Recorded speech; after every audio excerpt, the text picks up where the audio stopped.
guys, thanks for joining us on Family Life today here on YouTube. Make sure you subscribe. You don't want to miss any episodes, so hit the little bell and you'll get notifications and you won't miss anything. And if this encourages you, like it and share it with your friends. Yeah, share it with your friends. Yeah, welcome to Family Life today. If you deal with stuff in an earlier age, you're able to be freed up to do more for the glory of God in your later years. College-age students or young business professionals that are just getting started, they change the world. They are the future. Dr. Bill Bright was like, if you reach the college campus today, you reach the world tomorrow. Well, if you reach young people today, you will reach the world tomorrow. And young people today are experiencing struggles and difficulties in ways that have never been experienced before because of the internet age.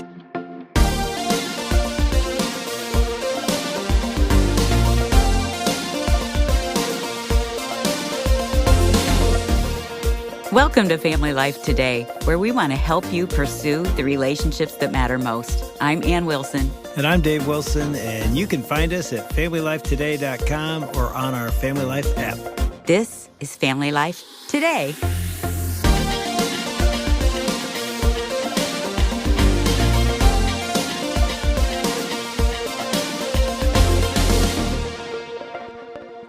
Okay, so what would you guess was pretty much my pet peeve with the church growing up? Being fake. People not being How real. did you know? I didn't think you were going to get this one. You talk about that a lot.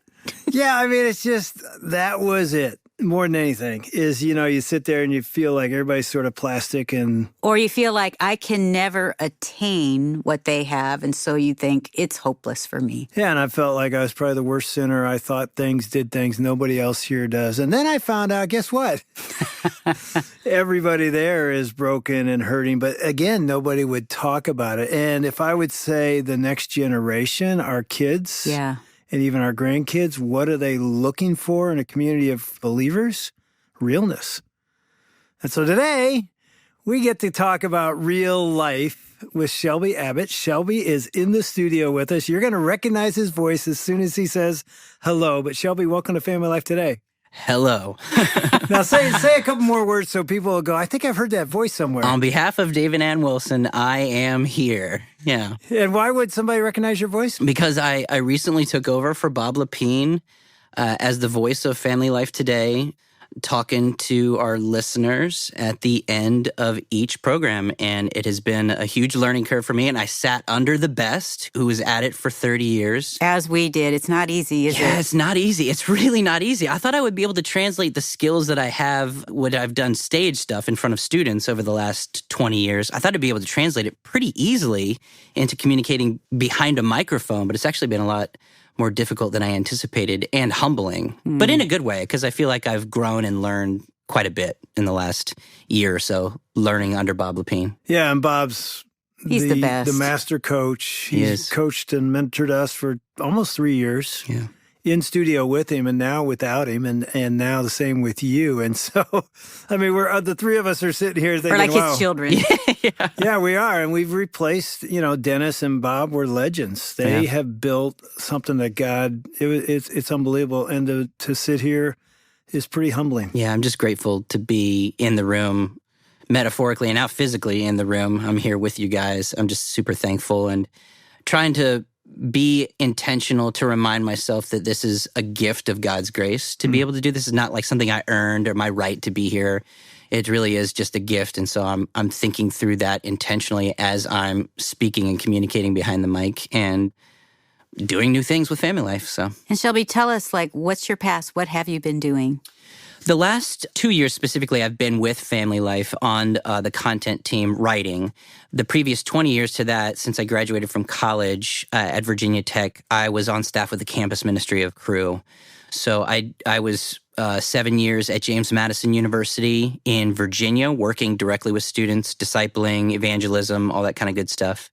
And then since 2006, I've been doing a number of different things with Cru, still in the campus ministry. I did some stand-up comedy for 4 years, and then I did some stuff with our publishing arm in the campus ministry, marketing and things like that. I hopped around worked with a media team of videographers and graphic designers, and always kind of writing in the background. I wrote a few books for the campus ministry as well. Yeah, we've had you on with a book that you've written. What are the books that you've written? With the campus ministry, I wrote a book called Jacked, which is a devotional about motivating and inspiring students to share their faith. It's kind of like short little snippets to help them gain a heart for communicating the gospel with others. How did you come up with a title named Jack? I thought if you had a proper perspective on what the scriptures communicate on how you should communicate, you get totally amped up. You get jacked for it. So it's not like jacked like messed up, but jacked like super ripped and energetic. So that's where that came from. And I decided at one point, too, that a lot of students who I was working with had a lot of great qualities in a lot of different ways, but they were getting it wrong when it came to relationships with the opposite sex. And so I decided to write a book kind of to what would have been my college self about dating and how to handle dating in this modern world of internet technology and smartphones. And that one's called Amped? That one's actually even more clever. It's called I Am a Tool. I remember that. To help with your dating life. Yeah, so I wrote that one as well. Yeah, by the way, you can go back and listen to those interviews on Family Life Today. Just go to our website. But you're also married. I am. Talk about that. How long, kids? Rachel and I have been married for 15 and a half years. We got married in the early part of the summer of 2006. And we have 2 daughters, a 10-year-old named Quinn and an 8-year-old named Hayden. And they are delightful and very difficult at the same time. High highs have been with my kids. Low lows have been with my kids. And the most sanctifying work that Jesus has done in my life, apart from a couple of physical ailments that I've had, has been being a father. But I've loved it. Said every parent. Yes, exactly. The high highs and the low lows. Everyone's are like, yes, I'll raise my hand to that too. Yeah. And you have a passion for an age group, college age 18 to 28, and have launched a podcast with Family Life called Real Life Loading. That's right. Talk about that. What is that all about? I wanted to be a part of the solution when it came to the real issues that young people wrestle with. That is a unique period in their life. They're out from under the kind of label of high school. So they're out either in college or doing some sort of vocational work. They're not in grade school anymore. So they're making decisions that are impacting their future. And they're doing it not because their parents want them to do it, generally. They're doing it because they make those decisions to do them on their own. And leading from the college age years, 18 to 22, and then 23 to 28 or so, you're starting to get your feet under you. You're starting to figure out who you are, what you're passionate about, what you're going to be gifted at the most, what kind of contribution you can make to the world. And that unique period of time will often lay the groundwork for what the rest of your life will look like. Not always, of course, but I've also found that in those moments, it is formative in a number of different ways because you can't lean back on the experience that you have because there is not a whole lot of experience, but you have all this energy at the same time to be able to pour your life into something and be passionate about it. And I found that college-age students or young business professionals that are just getting started, they change the world. They are the future. Dr. Bill Bright was like, if you reach the college campus today, you reach the world tomorrow. Well, if you reach young people today, you will reach the world tomorrow. And young people today are experiencing struggles and difficulties in ways that have never been experienced before because of the internet age. And so I really wanted to create a podcast that was Christ-focused, theologically sound, super real and honest about the struggles that they go through in order to help kind of be a well-trusted guide, come alongside of them, a well-trusted friend to say, let me help you walk with Jesus in the humor and hardship of life, because it's a combination of the both. Yeah, and so let's talk about Shelby Abbott when he was that age. I mean, partly we want to talk about real life loading and hear some more where you're going with that. But, our listeners are like, who is this guy that does the intros and back ends of Family Life Today, Shelby Abbott? So when you were 18, better than that, go back to like 7, 8 years old. Tell us a little bit about your family. If you could think of a word or two to describe your home or your upbringing, what would it be?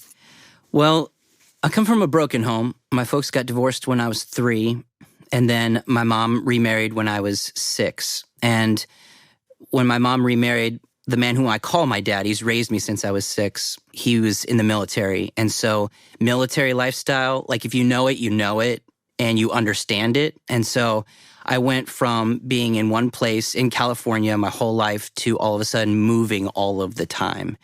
And at the time, I used to be a relatively inflexible person, not wanting to take many risks, kind of very shy and wanted to keep to myself, just always do the right thing. The military lifestyle forces you out of that for good and for bad. And it makes you into the type of person you got to make friends quickly or you're not going to make friends at all. So being the constant new kid in school came with its significant challenges. But at the same time, it also made me into the person I am today. And so looking back on it, I probably wouldn't choose it again for myself, but I'm also deeply grateful for it. So I mean, just to give you a small example of what that means, my freshman year of high school, we were in Stafford, Virginia. My dad was assigned to the Pentagon, so he worked at the Pentagon that year. My sophomore year, we were in Montgomery, Alabama. My junior year, we were in Great Falls, Montana. And then my senior year, my father got an assignment to go to Panama, Central America. So I decided to stay behind and live with a different family my senior year while my family moved to a different country. So I had 4 different experiences for 4 different high school years. So being the new kid and being constantly uprooted with that is just, you can grow bitter and cynical about those kind of things. And part of me did in a lot of different ways. But I look back on that and I see the finger of God leading me through those difficult years to shape me into the person I am today. And I'm grateful for the pain, so to speak. We kind of sidestepped that, like your parents got divorced when you were 3. Tell us about your dad a little bit, your biological dad. Do you have a relationship with him? And was that divorce something, because a lot of kids in that 18 to 28-year-olds, they've gone through that experience of their parents being separated or divorced, or there's just so much going on in their lives. Was that difficult for you? Yeah, of course. I mean, it was one of those things where my mom got full custody of me and my sister, but then we had summer visitation rights with my father. And so we would spend the school year with my mom and my dad, my stepdad. And then during the summer for about 8 weeks or so, we would go back to California and spend the summer with him. And when it came to my father, he was interested in me until he wasn't. And I kind of recognized that he talked a big game about a lot of stuff. He was kind of an over-promiser and an under-deliverer. And my eyes were open to that around the age of 10 or so. And when that happened, our relationship fractured when I discovered, I kind of lost a little bit of that childhood innocence of like, just believe whatever mom and dad tell you. All of a sudden, I questioned that specifically with him, and that changed everything. And I think even it changed for him too, because he wasn't used to being questioned by his own children. And so since that age, he popped around a few more times. I didn't have to go back for summer visitation when I reached like adolescence, and so I chose not to. And then I saw him at my high school graduation. He came to my graduation, and then I didn't see him again for close to, I think, 17 years. Wow. And that was just not interested anymore in me. And there was no phone calls, no cards at Christmas, no would you be willing to come down and visit? I think at one point he had said, my door's always open, kind of putting it on me. Like, you can always come down and visit me, but not taking an interest in my life.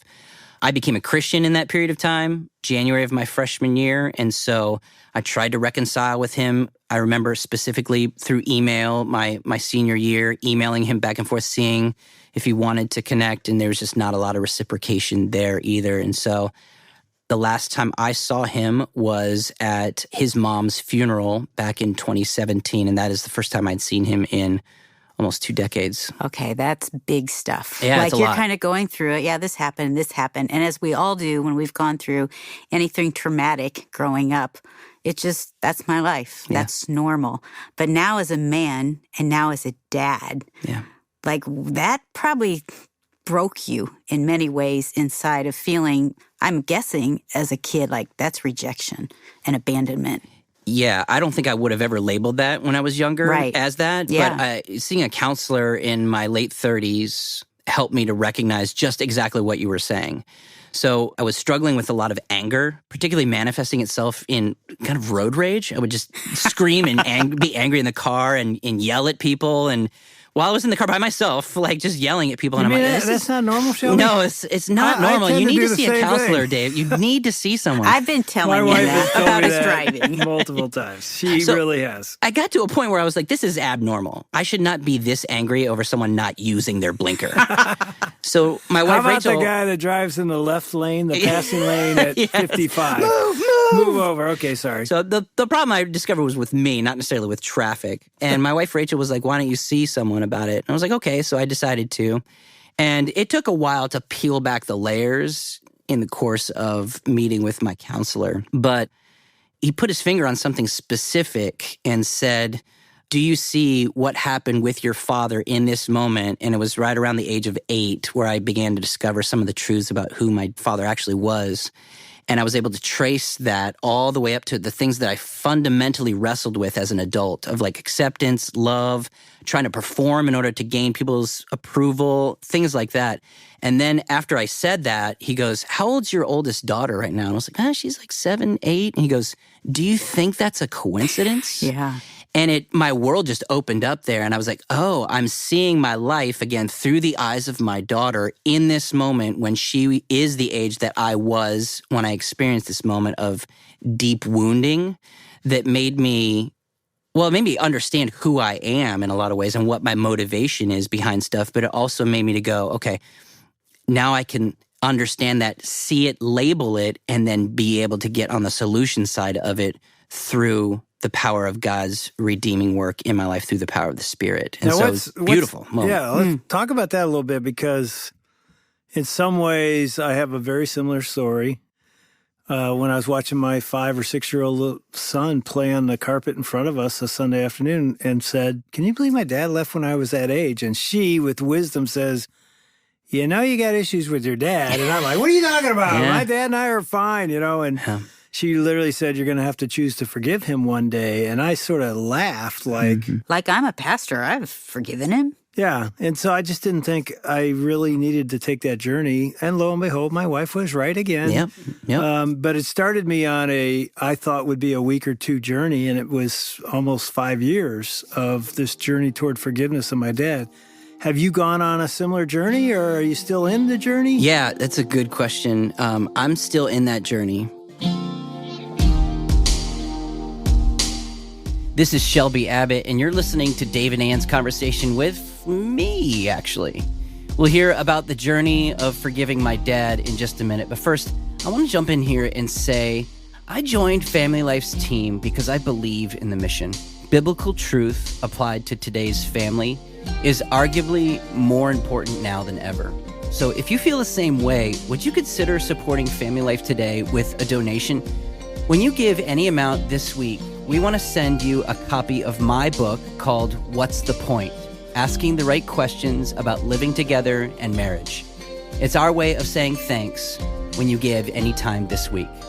You can do that online at FamilyLifeToday.com, or you can give us a call with your donation at 800-358-6329. Again, the number is 800, F as in family, L as in life, and then the word today.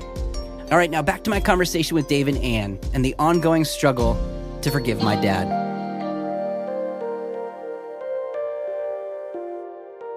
So after the funeral, his mom's funeral, when I saw him most recently, it was an open bar, and he was about 4 or 5 drinks in, and then he came and sat down at my table and said, can't we just put all this stuff behind us? I want to have a relationship with you. And I was like, if you want to talk about this for real, when you're not completely hammered, like I'm willing to do that. And when I got back from that funeral, I was really angry, just really angry. And I remember telling my wife, I'm just angry because he did this and said this again. There's never going to be any kind of reconciliation. And I remember driving back from something one time, listening to a Tim Keller sermon on forgiveness. And the Holy Spirit just super just specifically convicting my heart of the fact that I had not forgiven my father. And I was like, man, I need to forgive my father. I'm like coming face-to-face grips with it. So I got home and we had little kids. So I told Rachel, I was like, hey, I need to talk to you about something after we put the kids to bed tonight. And if I don't tell you right now that we need to talk about it later, I'm going to stuff it and not want to talk about it. And she was like, oh, that's scary. Yeah. Does this have to do with me? And I was like, no. It's about my father, and I think I need to forgive him. And she was like, oh, okay. Sure enough, a couple hours later, we finally get the kids down, and she's like, all right, we need to talk about it. I was like, I don't want to talk about it. She's like, you told me that you wanted to talk about this. I was like, okay, I think I need to forgive my father. So this was a few years ago that I said that to him, but I'm still in the midst of that journey.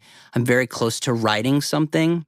We have been emailing back and forth, me and my father, just kind of news and weather type stuff, saying in a couple paragraphs really nothing to one another. And sometimes I'll respond to him and sometimes I won't, depending on how I'm doing in those moments. But God has really been working in my life that if I truly believe that God, in his infinite purity, holy, and wisdom, decided to reach out to me and forgive me for my cosmic sin against his purity and holiness, I need to be willing to forgive others who have sinned against me as a reflection of what Jesus has done for me. So when I focus on the person of Christ and my relationship with God, then I'm able to see forgiveness in a new light. So I'm not where you're at, Dave, but I'm in the process and I'm steadily inching closer all the time to getting to that moment. It can be a long process. Again, I thought Ephesians 4:32, I preached that as a preacher, as Christ has forgiven you, so you forgive others. I just was naive enough to think, oh, okay, I know this, I teach this, let's do this, you know? And 4 or 5 years later, I'm struggling along like, oh my goodness. I remember when I was reading a book, Forgive and Forget by Lewis Smedes. Yep. Lewis Smedes says in this book, when you forgive someone, you set a prisoner free only to discover you're the prisoner. Yeah. And I can tell you on the other side of that, the freedom that's on the other side of forgiveness. And again, it isn't like one and done because you still get triggered and there's still things that come up. But when you really do give up your right to punish, I used to stand in front of the men at our church and say, I became a man at age 35. You know, it's like, well, no, you've been a man. No, I was not free until God did that, what Smedes calls spiritual surgery. So here's the question. In your own life, you're walking that journey. We're going to talk more about this, but that's a journey that the 18 to 28-year-olds that you are speaking to and passionate about, man, oh man, our kids, they're walking that journey as well, right? Yeah, they are. They may not be able to put their finger on it the way that they want to, or if they've been to a counselor. And a lot have been to a counselor. And I've seen some pretty emotionally healthy and really emotionally intelligent young people be able to pinpoint exactly what was going on in their lives when they were younger and say, this is why I am this way. It took me until my late 30s to figure that out. And I'm obviously still in the process. But the reason that I wanted, specifically with this podcast that I'm starting with Family Life, to get into these things early on, the more you allow God to work in the reality of your life earlier on, the more God uses you without all your, it's all about me and my issues, and you get tripped up over that. But if you deal with stuff in an earlier age, you're able to be freed up to do more for the glory of God in your later years. And that often comes with someone putting a mirror up to your face and saying, is this the issue that you're wrestling with now? If we can deal with those things early on in someone's life, they're going to be able to be freed up to do the glorious work that Jesus has for them in their later years and not be tripped up by the issues that have tripped me up, for example, for so long.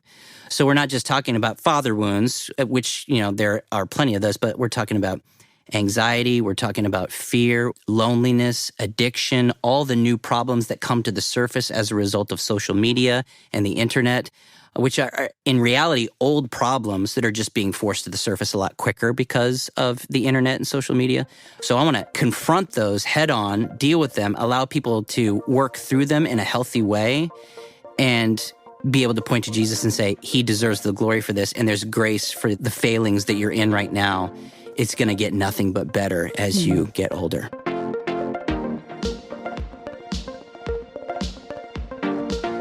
I'm Shelby Abbott, and you've been listening to my conversation with Dave and Ann Wilson on Family Life Today. If you know anyone who needs to hear today's conversation, be sure to share it from wherever you get your podcasts. And while you're there, it'd really help us out if you'd rate and review us. And tomorrow, Dave and Ann Wilson will continue their conversation with me.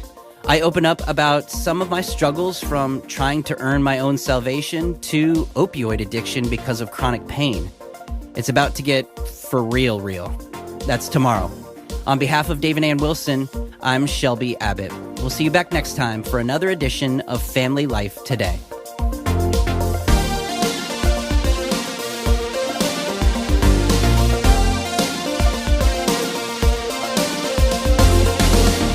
Family Life Today is a production of Family Life, a Cru ministry, helping you pursue the relationships that matter most.